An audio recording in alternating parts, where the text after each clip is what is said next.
तो आज का हमारा टॉपिक है डेप्रिसिएशन। और डेप्रिसिएशन का मतलब होता है decline in the value of a fixed asset due to usage, passage of time और ऑब्सोलेसेंस।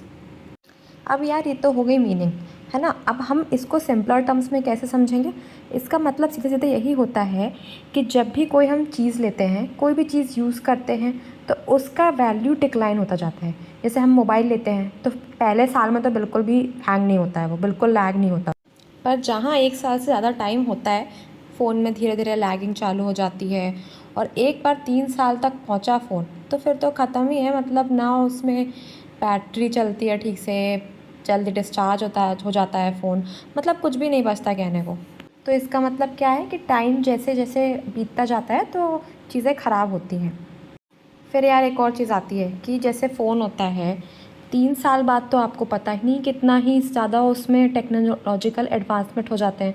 मतलब अभी आपको 3 साल पहले कोई छोटा फ़ोन दे रहा था, अब आपको इतना बड़ा फ़ोन मिलने लगा। 3 साल पहले आपको 2 मेगापिक्सल का कैमरा मिल रहा था और अब थोड़े साल बाद आपको 64 मेगापिक्सल का कैमरा मिल रहा है।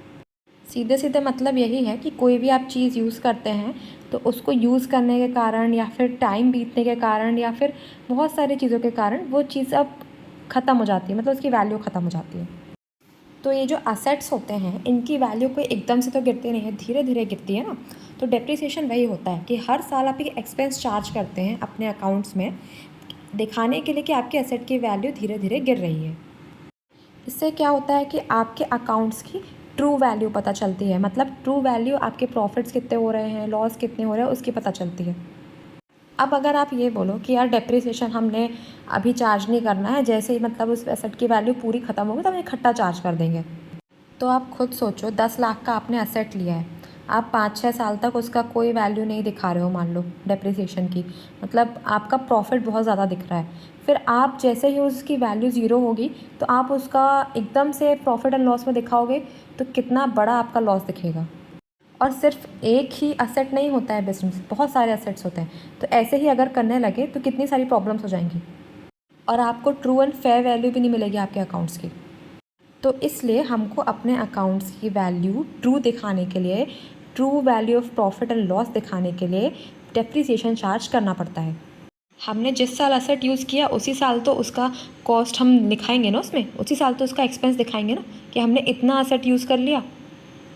5 साल यूज़ करने के बाद थोड़ी दिखाएंगे कि हमने एसेट यूज़ किया था पहले और हम उसके एकदम से दिखा रहे हैं कि यार ये एक्सपेंस था हमारा। तो डेप्रिसिएशन क्या होता है, एक एक्सपेंस होता है जो हमारे एसेट की वैल्यू को दिखाता है, गिरने वाली वैल्यू को। मतलब हर साल एसेट की कुछ वैल्यू गिरती है और वही डेप्रिसिएशन होता है। अब हम पढ़ेंगे फीचर्स ऑफ डेप्रिसिएशन। डेप्रिसिएशन जैसे हमने अभी पढ़ा कि जो असेट्स की वैल्यू में गिरावट होती है ना, डिक्लाइन होता है, उसको डेप्रिसिएशन बोलते हैं। तो पहला तो वही है। अब दूसरा क्या है कि एफ्लिक्शन ऑफ टाइम यूजेज या ऑब्सोलेसेंस के कारण असेट का लॉस, मतलब असेट की वैल्यू में लॉस। तो एफ्लिक्शन ऑफ टाइम मतलब जब हम कोई लीज़ एग्रीमेंट पे कुछ सामान अपने पास रखते हैं, मतलब लीज़ करके, मतलब किराए पे लेते हैं, मशीन किराए पे ली तो उसका हम डेप्रिसिएशन चार्ज करते हैं। तो अगर हमारा लीज़ ख़त्म हो जाएगा, जो हमारा लीज़ का टाइम है, मतलब हमने 10 साल के लीज़ पर ली, वो ख़त्म हो गया अगर, तो फिर हम क्या उसमें डेप्रिसिएशन चार्ज करेंगे, है ना। दूसरा होता है यूजेज, वो तो बता ही दिया है। बाकी ऑब्सोलेसेंस मतलब पुराना हो गया, ख़त्म, मतलब ख़राब हो गया, पुराना हो गया तो क्या बचेगा उसमें। नेक्स्ट है कि डेप्रिसिएशन एक कंटिन्यूइंग प्रोसेस है। मतलब अब आपकी 10 साल की अगर यूज़फुल लाइफ है मशीन की, मतलब आपको पता है 10 साल तक आपकी मशीन चलने वाली है, तो आप 10 साल तक उसका डेप्रिसिएशन चार्ज करोगे। बाकी और जो गहराई में जाना है वो हम आगे चलेंगे। अभी तो इतना समझ लो कि ये कंटिन्यूस प्रोसेस है, मतलब डेप्रिसिएशन हर साल चार्ज होता है। ये एक एक्सपायर्ड कॉस्ट होती है, मतलब कि आपके असेट की वैल्यू में जो लॉस होता है उसको एक्सपायर्ड कॉस्ट बोलते हैं, है ना। तो ये किससे डिडक्ट होती है, आपके टैक्सेबल प्रॉफिट से डिडक्ट होती है। मतलब आपके असेट की वैल्यू में गिरावट होगी तो आपको एक तरीके से एक कॉस्ट लग रही है ना, आपका एक एक्सपेंस हो रहा है। वो भले ही कैश एक्सपेंस नहीं है पर एक वो एक्सपेंस है, तो वो टैक्सेबल प्रॉफिट से डिडक्ट होता है। अभी मैंने बताया कि एक नॉन कैश एक्सपेंस है, मतलब हम इस पर कैश नहीं दे रहे इस खर्चे को करने के लिए। खर्चा हम कर रहे हैं किस सेंस में कर रहे हैं कि हमारे असेट की वैल्यू में लॉस हो रहा है। अब हम पढ़ेंगे कॉजेज़ ऑफ डेप्रिसिएशन। कुल मिला के सब एक ही बातें हो रही हैं, कुछ डिफरेंट नहीं हो रहा है यहाँ पे। वेयर एंड टेयर मतलब कि हम बार बार यूज़ करें किसी चीज़ को या टाइम बीतेगा तो वो तो ख़त्म होना ही है उसको, ठीक है। लीगल राइट्स ख़त्म हो जाते हैं। लीगल राइट जैसे मैंने बताया लीज़ पर, मतलब हम किराए पे कोई चीज़ लेते हैं तो जब वो ख़त्म होता है वो टाइम पीरियड, तो हमारे पास उसके राइट्स नहीं रह जाते हैं, ठीक है। ऑब्सोलेसेंस मतलब कि डेट आउट ऑफ डेट हो गया, अब वो चल ही नहीं रहा है, प्रचलन में ही नहीं है, उसका ट्रेंड ख़त्म हो गया है। जैसे कि टेक्नोलॉजी में चेंज हो जाता है या फिर प्रोडक्शन मेथड इम्प्रूव हो जाते हैं, मार्केट डिमांड में चेंज आता है ना।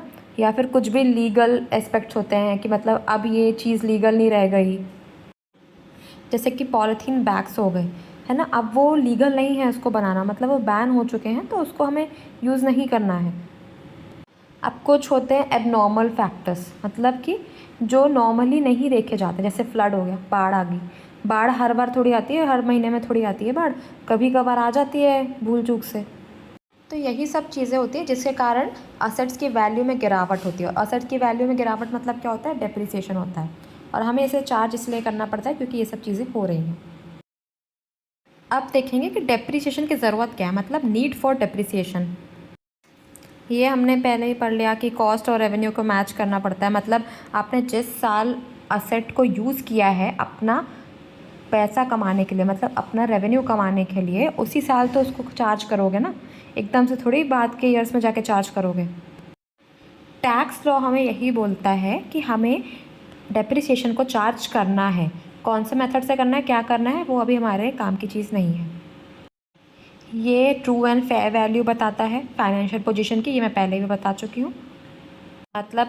मतलब अभी अगर हम यूज़ कर रहे हैं अपना सेट तो हमें अभी ही दिखाना है उसको, ताकि हमारा ट्रू प्रॉफिट मिले, हमको ट्रू लॉस मिले जो भी हो रहा है, और एकदम से 5-6 साल बाद जाकर हम बम ना फूटे हमारे ऊपर। हमारे इंडिया का लॉ भी यही कहता है कि हमें डेप्रिसिएशन चार्ज करना ज़रूरी है।